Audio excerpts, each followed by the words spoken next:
that way.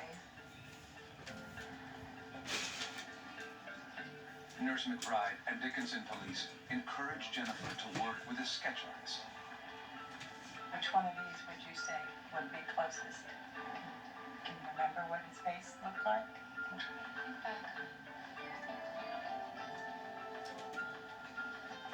These ones here? She identifies her attacker as a white male in his 20s or 30s with short dark hair and a thick mustache.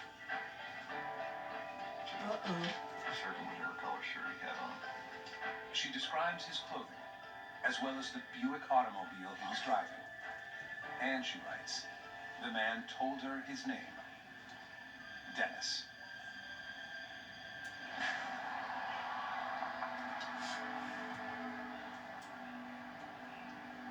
Police released the sketches to the media in the hopes someone will recognize Jennifer's attacker or the car.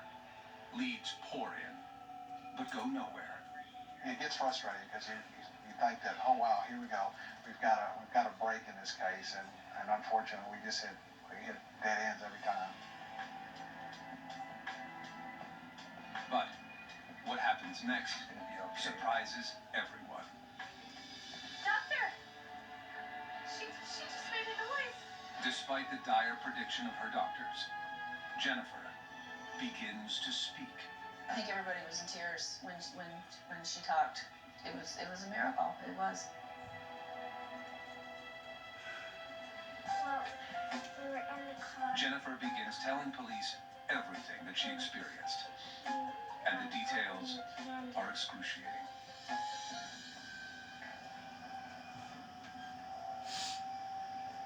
My mother and I went to bed together, like usual, our nightly routine.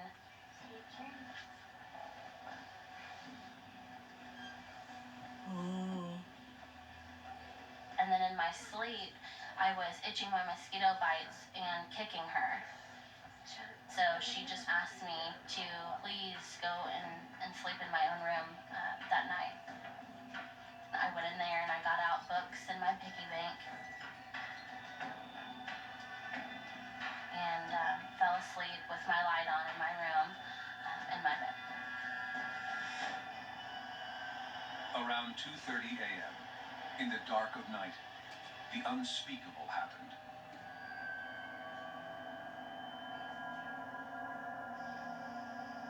An unidentified man snuck through the first floor window of Jennifer's apartment.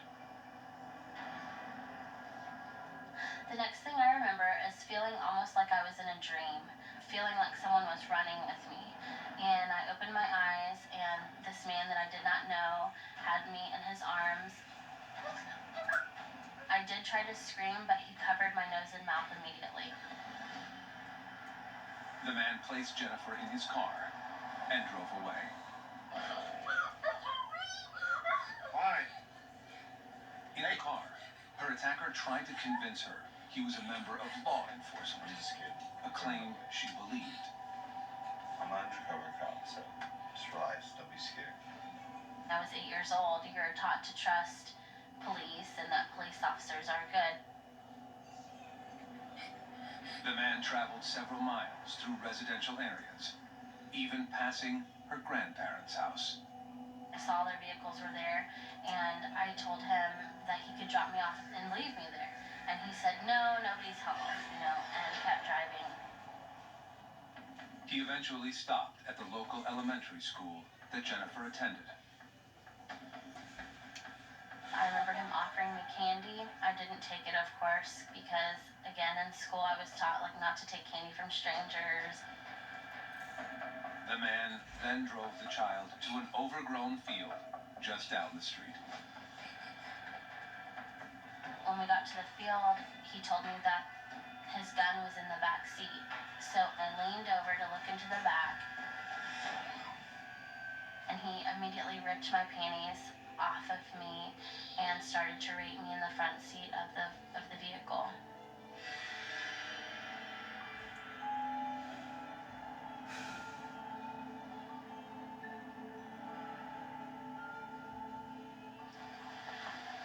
Jennifer blacked out and awoke to find she was being dragged by her ankles through the field.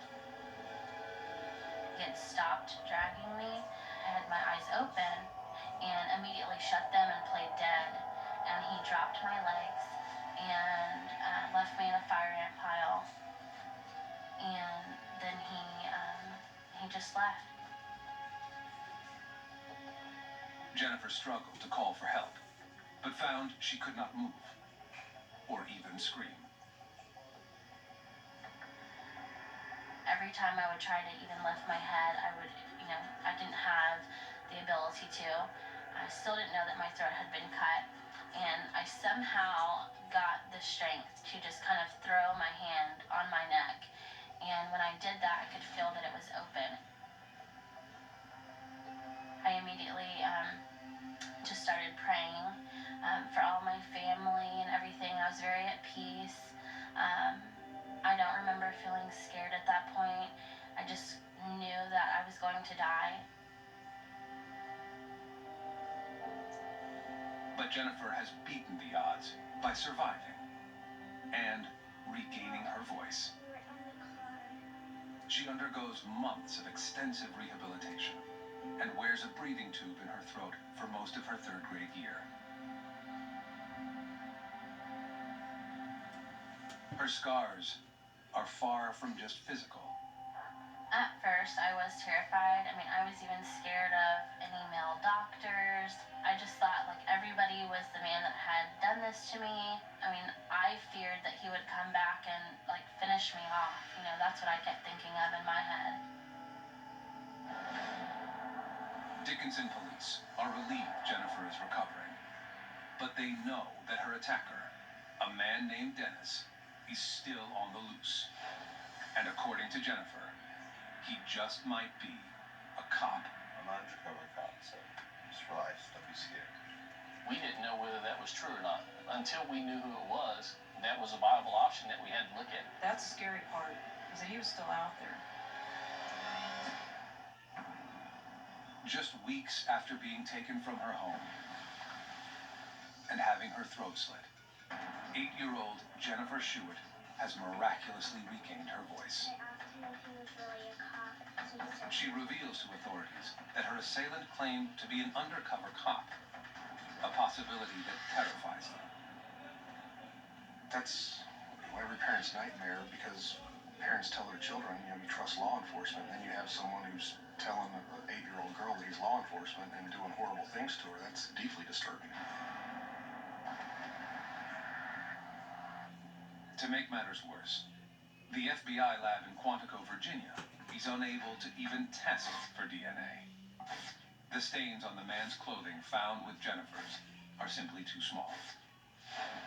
But the fibers found at the crime scene are a match to the men's underwear found 2 blocks away.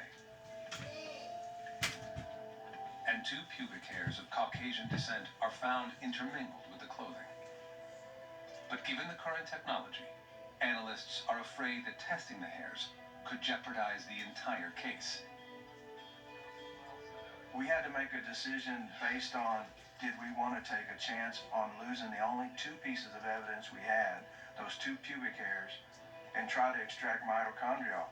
If that extraction failed, then those 2 pieces of evidence for that time frame in 1990 were gone forever.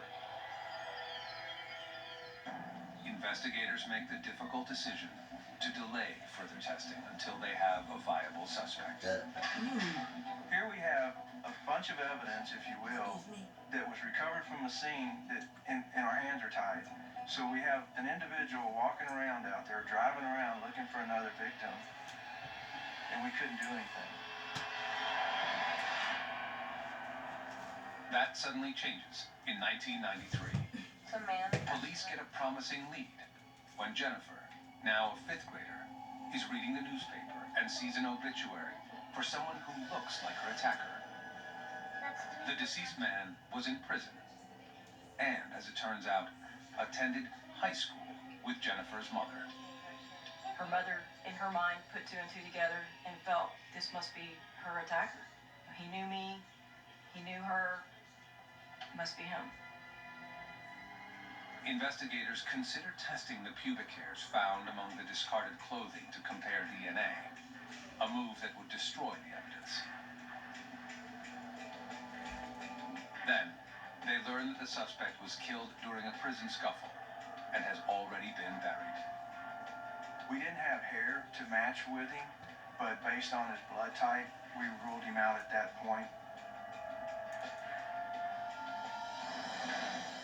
Days turn to months, and the case grows cold. It will take 18 long years before new life is breathed into Jennifer's old case. 18 years, the violent predator is on the loose.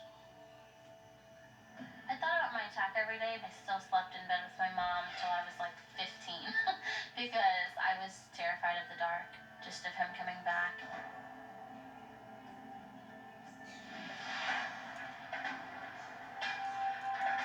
In January 2008, Dickinson police assigned Detective Tim Cromie to review the department's cold case files,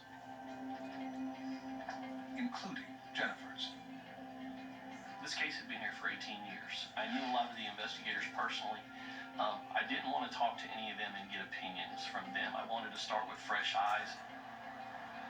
He asks for help from an acquaintance in the FBI's Texas City Resident Agency. Special Agent Richard Renison. The agent specializes in the most heinous of crimes, those against children. The thought of an 8-year-old child laying in a field and covered in ants and after a horrible sexual assault. It's just horrendous. It's just terrible to think about. The investigators begin reviewing the evidence and reach several conclusions about the perpetrator. Tim and I both thought it was someone familiar with the area or someone local, and mainly because Jennifer's apartment was probably a quarter mile from Interstate 45, which is the main interstate between Houston and Galveston. Yet she was found the opposite direction from the interstate, further into Dickinson, and in a very secluded area that had basically one way in, one way out. Surprisingly, they find that the key evidence, the clothing found near the crime scene 18 years earlier, has been perfectly preserved in a room within the Galveston County Sheriff's Office. Everything was always, kept just the way it was supposed to. It was preserved very well, and they really felt like maybe we had an answer just lying right there in Galveston County in that clothing. The evidence is old, and DNA deteriorates rapidly in humid conditions. But DNA technology has made great strides since the early 90s, and there's a slight chance it can still be recovered. Investigators send the clothing to the FBI lab in Quantico, Virginia, to be re-examined. We were cautiously optimistic, but no, we couldn't send that off and just sit back and wait for that to happen because there was that skepticism that we weren't going to get anything just because of age. While waiting for the results of the DNA testing, Detective Cromie learns Jennifer's case has been selected for additional assistance from the FBI's Child Abduction Rapid Deployment, or CARD team. This is great news for Jennifer, who is actively helping investigators, providing all the memories and tips she can to catch the predator. I wanted that time with him in the courtroom. I wanted him to know that he chose the wrong little 45-pound, 8-year-old girl to try and murder. The FBI assigns a forensic sketch artist to meet with Jennifer to compose an age-enhanced picture of the suspect, who told her his name was Dennis. The Bureau also offers a $10,000 reward for tips. We were hoping to find that one person who knew of the crime that the perpetrator told about and that would be willing to talk to us now, that was afraid to talk to us back then. Their efforts go nowhere. All hope seems to hinge on evidence that's been sitting in a box for 18 years. The longer things went before we heard back from the lab, I think my optimism was fading a little bit.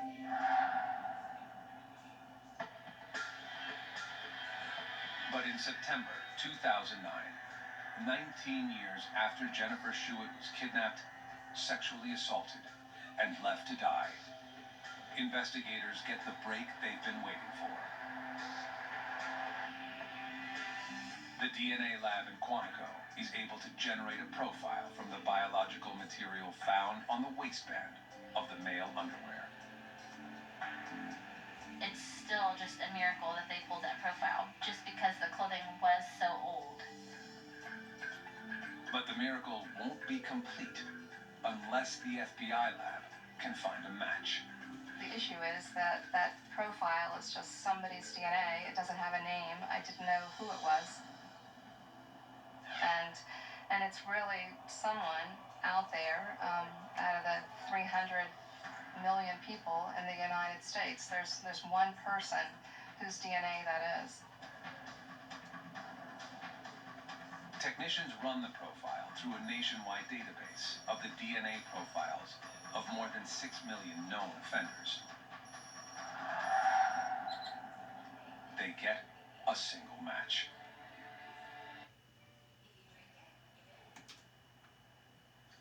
With Wegovy, reaching your goals may be closer than you think. Get Wegovy for as low as $300 a month with a savings card. You stay with Choice Hotels, you get more of what you value.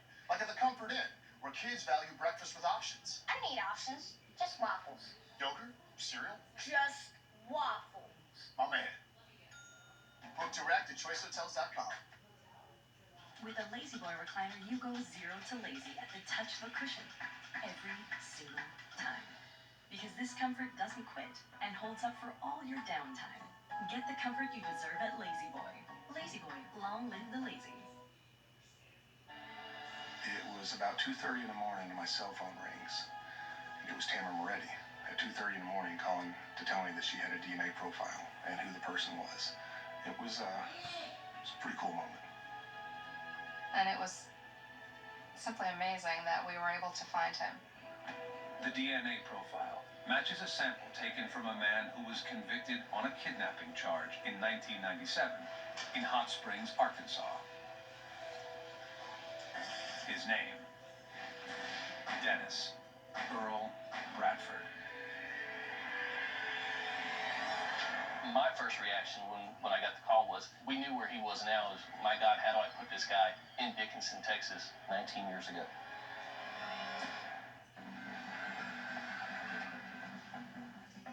Nearly 20 years after the kidnap and sexual assault of 8-year-old Jennifer Schuett, investigators finally have a suspect.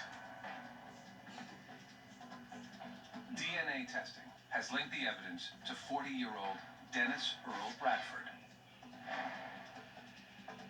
Neither one of us had ever heard of that name, had never been in the investigation at any point, and was a complete stranger to us up until that day. Dickinson Police Detective Tim Cromie and Special Agent Richard Renison are anxious to learn more about this mysterious suspect. We had to show that this person was in Dickinson at the time, that he could have been responsible for the crime, and it wasn't some sort of administrative or clerical error that accidentally gave his DNA profile into this case. At first glance, Bradford seems like an upstanding citizen.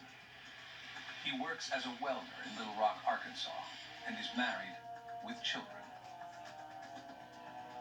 He had a lot of aspects to his life that made him look like just a perfect, normal family man.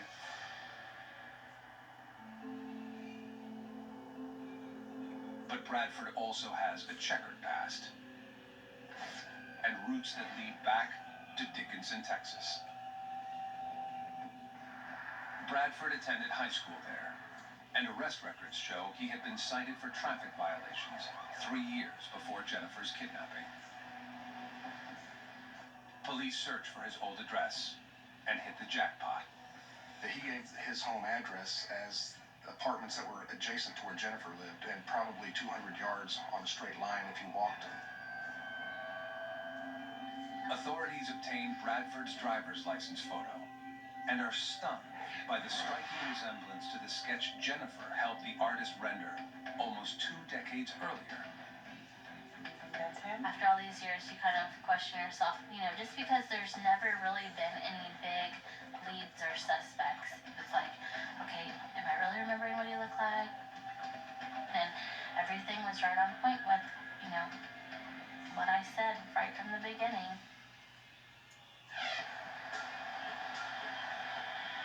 Investigators also learned that Bradford relocated to Hot Springs, Arkansas, 4 days after the attack on Jennifer. But he was unable to escape his deviant sexual behavior. In 1996, Bradford was arrested on charges of kidnapping and sexually assaulting a 35-year-old woman he met in a bar. The victim told authorities Bradford refused to take no for an answer. He offered her several times throughout the night to buy her a drink, and she refused. Later in the evening, she accepted a drink from him. When the bar closed, the woman accepted Bradford's invitation to go for a ride and listen to some music. He drove into a deserted dead-end road, a dirt road, where he attacked her. Bradford sexually assaulted her and actually cut her throat, but it was a superficial wound. Held her head underwater in a creek and appeared that he was trying to drown her, and then for whatever reason he stopped.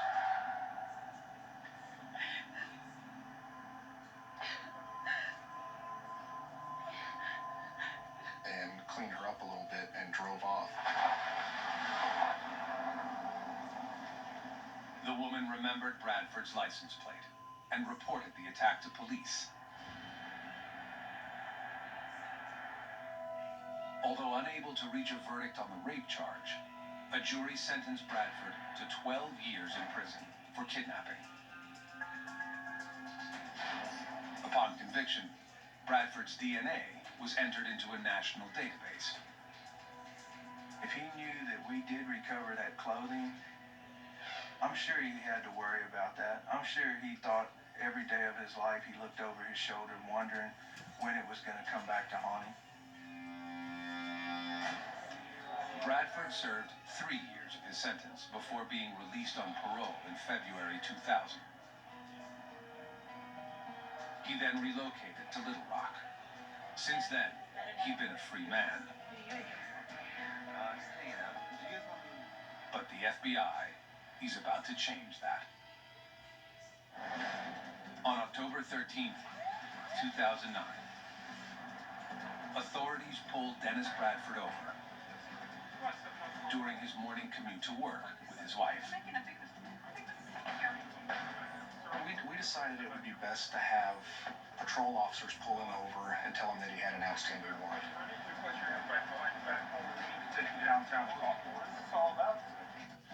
Which in fact was truthful, we just didn't tell him that it was for attempted capital murder from 1990 in Texas.